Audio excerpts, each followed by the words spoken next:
That is insane.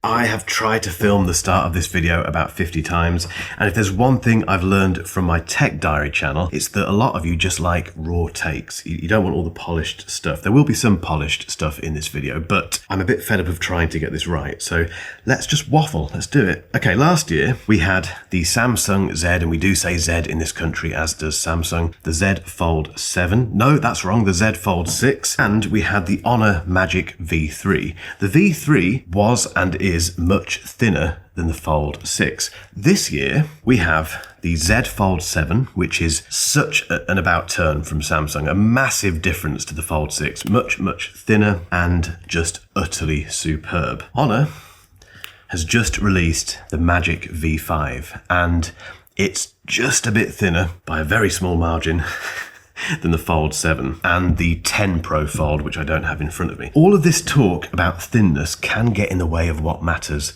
with foldable phones. I'm going to try and avoid that as much as I can in this video. I just want to talk about what matters with the V5. So I've noted down design, performance and battery life, and the camera system. And should you buy the V5 over the Fold 7 or vice versa? At the time of filming, Honor hasn't released the pricing. They're doing that at the launch event, which happens in a few days' time, and this video will be launched at the time of the launch event. So as soon as we know the pricing, we'll put it down below. But just to give you a bit of guidance, the V3, when it launched last year, was £1,699 in the UK. So I would guess, and it is a guess, that the V5 will be about that sort of price, possibly. Anyway, let's get into it.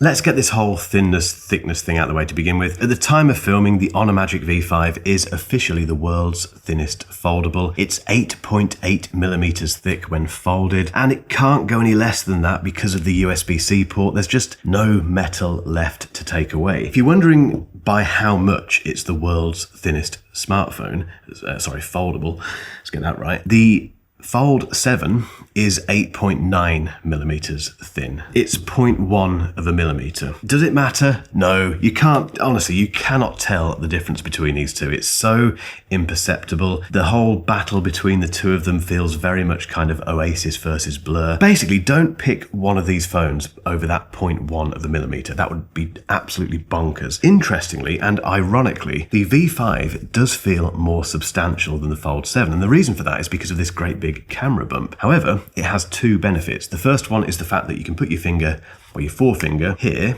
and it gives it's just a bit of a ridge to grasp onto as you're holding it, which just feels a bit more secure. The second thing, if I angle you down a little bit like that, is that it doesn't wobble. It's just very stable, whereas the Fold 7 wobbles. Does that bother you? If it bothers you, then the V5 is the phone to go for. It doesn't bother me at all, but it's worth mentioning. The hinge is very strong, according to Honor. It's made from Honor Super Steel, which is rated at 2,300 MPa. No idea what that means, but it does mean that you can fold it or unfold it 500,000 times and it will be absolutely fine. Honor, they've been doing all these kind of demos of how strong this hinge is. I saw some of them firsthand, so I went to a press briefing in London several weeks ago, and they had loads of these V5s clamped to desks like that, and they had various things hanging from them. The most impressive one from my perspective was the 8 cans of Coke, which were hanging in a bag from this, and the hinge was supporting that bag, and the screen was still working. It was fine. I'm not going to do a stupid test in this video because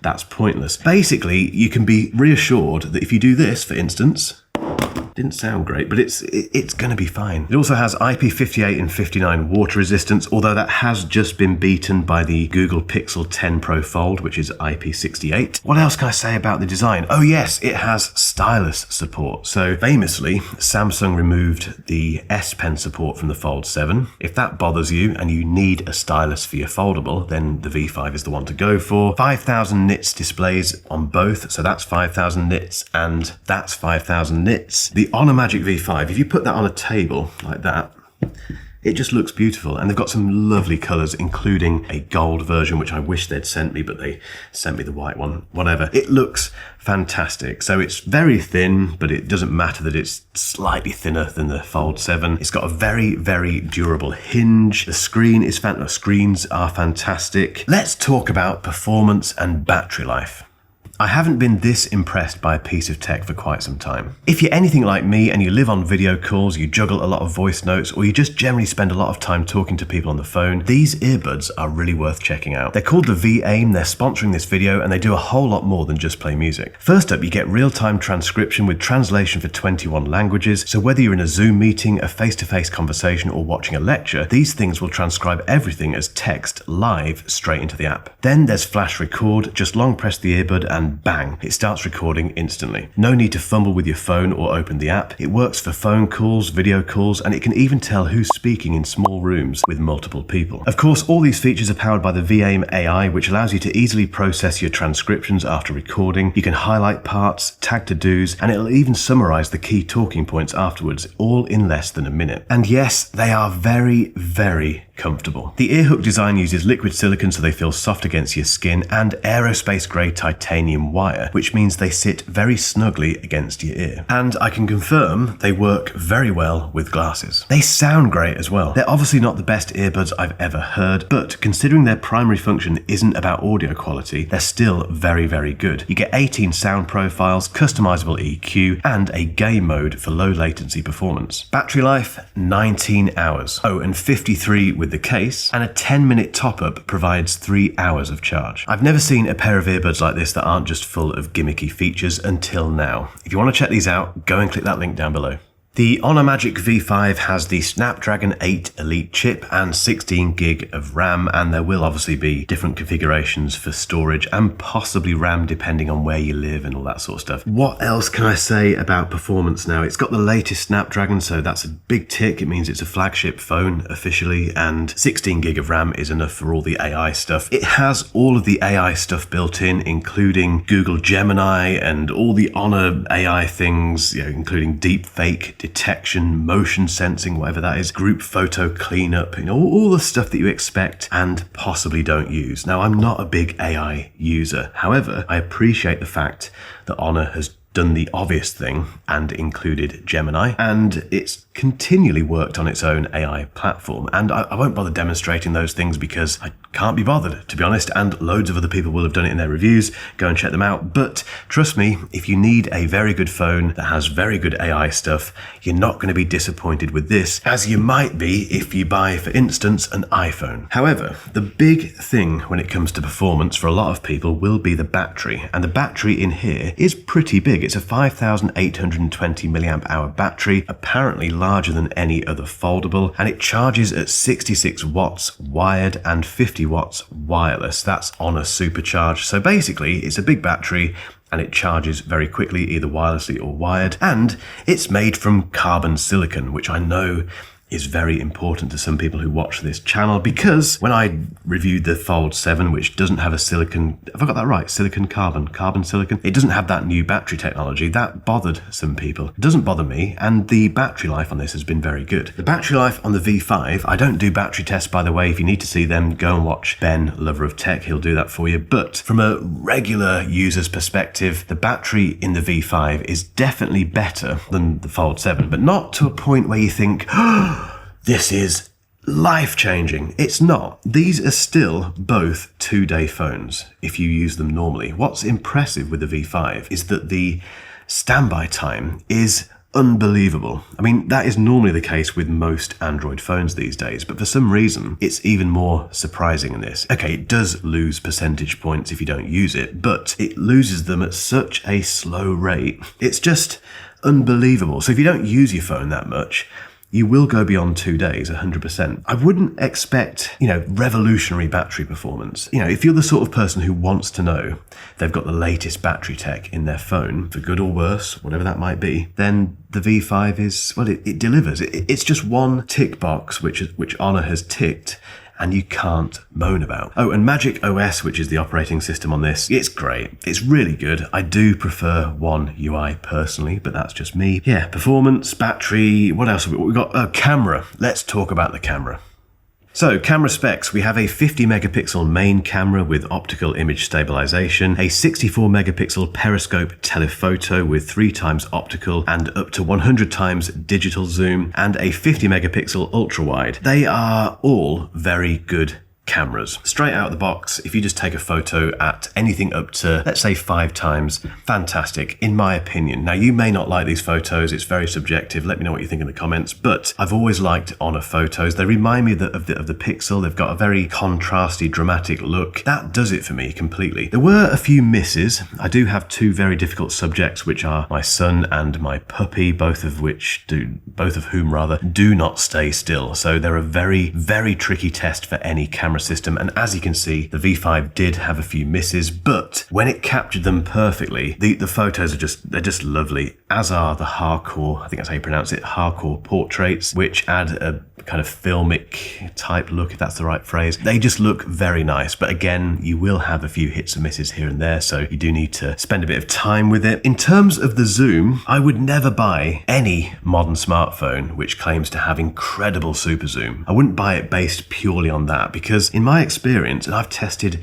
most of them now, beyond 10 times, let's say, just that's being fairly generous, but beyond 10 times zoom, it just gets very AI-ified, and you need perfect conditions, the perfect subject. But as you can see from my tests, those very long zoom ranges just aren't particularly very pleasing on the V5. But it's not just the V5. Like I said, this happens with any phone I test. I do not like AI-powered zoom. It just doesn't seem to work. And I don't know anyone who zooms that much anyway. So it's a nice thing to have if you need it in a special circumstance, but all you need to know about the camera system on this phone is that from wide to about 5 times zoom, it takes very, very pleasing photos. The other thing to mention is the fact that we can use the main camera system as a selfie cam. So if I turn the camera on and then press that button there, it turns the outer screen into a preview screen. So I'm using the main camera system to take a selfie of myself, and I can see myself. The problem with this is that it's quite fiddly. So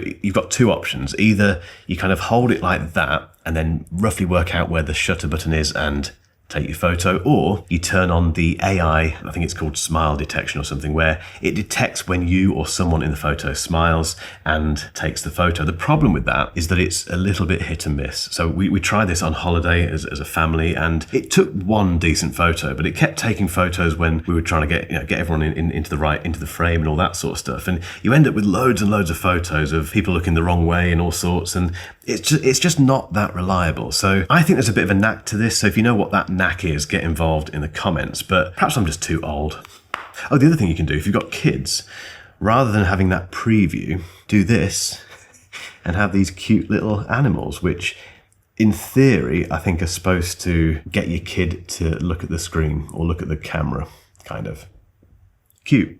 I do like simple conclusions, and this is about as simple as it comes. If you're a Samsung person, you've either bought the Fold 7 already, or you will buy it after this video because you're a Samsung person, and that's absolutely fine. I'm not judging. This is one of the best phones I've ever used. However, if you're not a Samsung person and you don't want a Samsung phone, but you want the best foldable on the market, just get the V5. It's as simple as that. This is a superb alternative to that phone. Honor has ticked the right boxes. It's got the right battery technology. It's got fantastic displays. It's got a lovely camera system. The design is beautiful, and it's got a very, very strong hinge. I know this isn't available everywhere, and I can't comment on that obviously because that's not my job. But if you're in the UK, for instance, it's such a good place to be at the moment with foldables. They're getting really interesting. And Google is entering the fray with the 10 Pro Fold very soon as well. So let me know what you think in the comments. And if you've enjoyed this video, give it a thumbs up. And if you haven't hit subscribe yet, you know what to do. Yada, yada, yada. See you in the next one. I keep waving people hate me waving my arms. I'm sorry, I can't help it sometimes. I'm just very wavy. See you later.